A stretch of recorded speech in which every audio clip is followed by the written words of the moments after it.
I have purchased the cheapest Subaru I could find on Facebook Marketplace. In this video we're going to fix everything it needs to bring it back to life to make it look like this.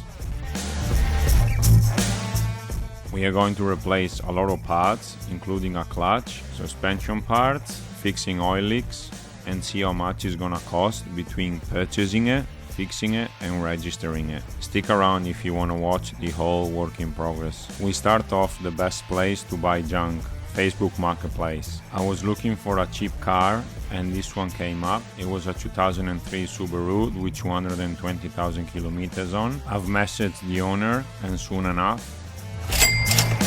Yeah, I bought it proper, but can't hear anything right now because the rear left wheel bearing is so loud. I feel like I'm in a spaceship. I paid $1,200 for the car. The owner wanted $1,500 and we came down to $1,200 as an agreement. No registration, no roadworthy. It's got oil leaks, needs 4 tires. The tint needs to be removed. The door actuator don't work. The left-hand passenger window doesn't work. It needs a clutch. It needs a service that I can see. Tomorrow I'm gonna put it on the hoist and make the shopping list of what I need to buy for it. Subaru Outback 2004. We'll see how much it's gonna cost me between purchasing it and putting it on the road. I was pretty happy with the exterior. It only had a dent on the rear bumper and it needs a cut and polish. The interior were the best part. When I removed the seat covers, the seats they were brand new. Once I've put the car on the hoist, I was able to check properly what it needs. Well, where do I start? The rocker cover gasket were leaking and the oil filter as well. All 4 tires were very worn. The rear left wheel bearing was worn.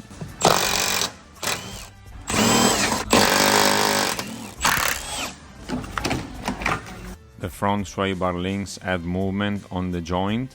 So I'm gonna take off this door card to check for the actuator for the lock, and the passenger side as well to check if it needs a window rag, which most likely it will. I've got someone who came to remove the tint. It was all wrinkly and peeling. I fixed the passenger window by replacing the motor. The mechanism luckily was still working.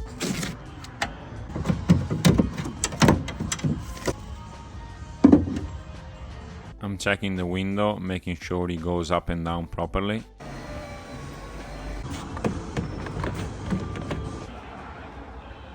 Moving on to the rear bumper, I'm gonna try to heat up the plastic and push the dent out. Look like this method is working. I've done that a couple of times. I'm happy with that. Under the driver's seat, I've removed a fire extinguisher mount. Moving on to probably the biggest job, the clutch. I start by removing the air filter, the air box and the starter motor from the top. The exhaust next.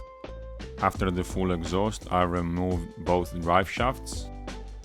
After that, I removed the cross member that supports the transmission and I'll support it with a stand.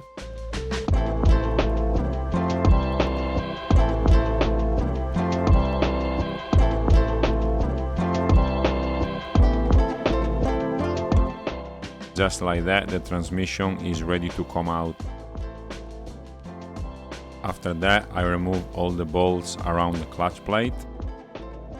With a little bit of persuasion, the clutch comes out.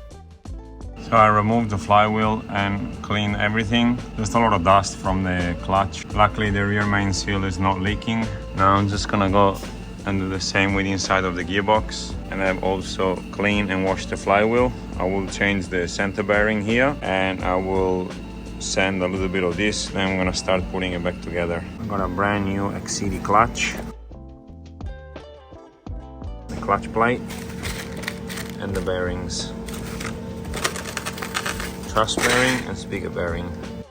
The inside of the transmission is spotless. Now I'm gonna grease everything up and start putting it back together.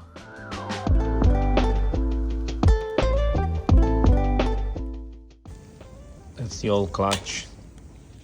pretty much worn on the rivets. Comparing the thickness, the new one from the old one, very worn. I used the old bearing to put a new bearing in.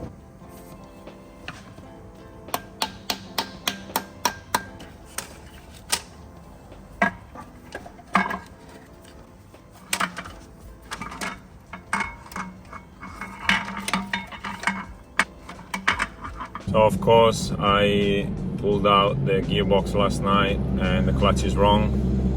So now I'm going to hunt for a new clutch. Hopefully they got one in stock.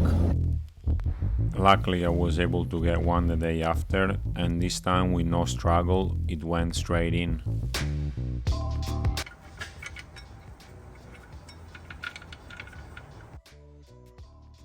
Finally the transmission is going back in. Drive shaft is back on. Subframe is back on. One drive shaft. I'm gonna put the other drive shaft in now.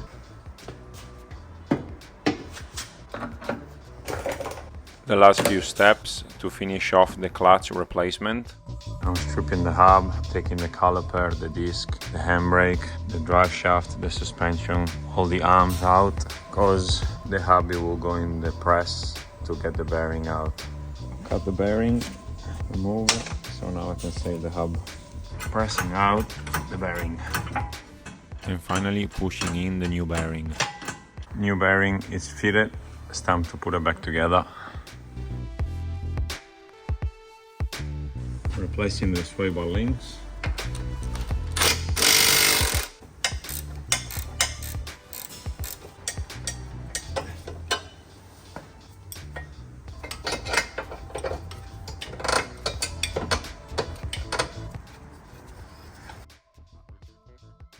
After the sway bar links, moving on to the tires, I have cleaned all the wheels with the greaser and the pressure washer, and now I'm fitting the brand new tires. Before fitting the tires, I've painted the wheels to make them look brand new again. After the tires, we're moving on to the oil leaks. On the passenger side, I have to remove the battery and the battery tray to remove the rocker cover. Rocker cover number one. So the seals turn into rock. I'm gonna go wash it and then I'll put it back together, and at the same time I'll replace the 4 spark plugs. Now look at that, that's inside the plug. Yeah, full of oil. I'm glad I'm doing the rocker cover gasket because this is what the plugs look like at the moment. Brand new NGK spark plugs. I'm gonna clean rocker cover.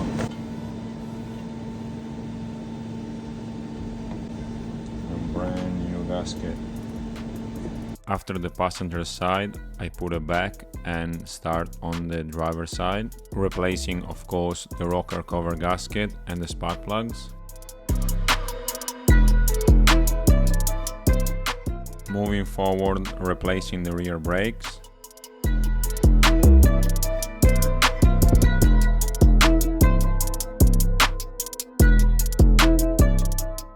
Rear brakes done. After that, a much needed oil and filter replacement.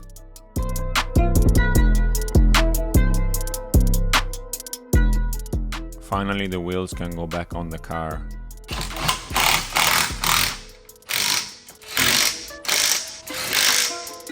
I'm fitting an aftermarket remote. Onto the final stage of the car, detailing it. The interiors, as I mentioned earlier in the video, once I removed the seat covers, the seats that were still brand new conditions. Here I'm sanding the headlights to polish them. It's amazing the difference it makes when the clear coat goes on. Moving on to one of the last few things, putting the clear coats on and finish off the headlight polish. This shiny product I highly recommend it for plastic and trims. It makes a huge difference. After all the work I've done, this is the final result. Never switch on the homies in the day ones. They didn't wanna open doors, so we made some. Take a bow on these haters like I'm Trey Young. That direct deposit hitting like a bass drum. Incoming, coming, coming, coming. Keep it incoming, coming, coming, coming. Keep it incoming. Never switch on the niggas that I came up with. Ay. No new friends with the same old clique. Ay. Couple old homies went and stabbed me in the back, but it's no love lost. I'll probably bless. This is the cheapest Subaru that you can find on Facebook Marketplace. So let's find out how much between buying the car, registering it, and doing all the service, roadworthies, and everything needs to be done, how much it's gonna cost me. So the car is finally finished. Nice and shiny, as you can see. So let's go through some prices. I'm not going through each. I'm just gonna give you a total of what it cost me on service parts. So I paid $1,200 for the car, and between roadworthy, stamp duty, transfer fees, number plate, and 3 months regio was another $420 on top of the cost of the car. Everything else you just saw I've done. So the service, the door lock, the window, motor, the wheel bearing, the clutch, the rocker cover gasket, the 4 tires, remove the tint, the headlight polish kit, the sway bar links, the plug, a couple of gloves, a can of silver to paint the wheels and the rear brakes. Everything cost me a total of $1,600. So this brings the total to just under $1,300. These days, what does $3,000 get you in terms of cars? Absolutely nothing. You buy literally lemons or boxes. And I think that $3,000 is a great success for what you get. You get good value for money if you can do all of this work yourself. If you do get a clutch done by a mechanic to a workshop, it will cost you over $1,500 just to do the clutch. And I spent just over that just to do the whole thing. So $3,100. I call it a success to have a fully functioning, fully serviced working car. Let's move on to the next project. So if you made it this far, it means that you enjoyed the video, which means that you could be feeling a little bit generous today and give me a subscribe, because that helps my channel with better and bigger videos. This was one of the many projects that I love to do. I love DIYs. Check out my DIY playlist if you want to see more DIYs. I'll see you in the next video as always. Ciao. I'm off the medicine, they on the set of this, finna settle it. I'm here.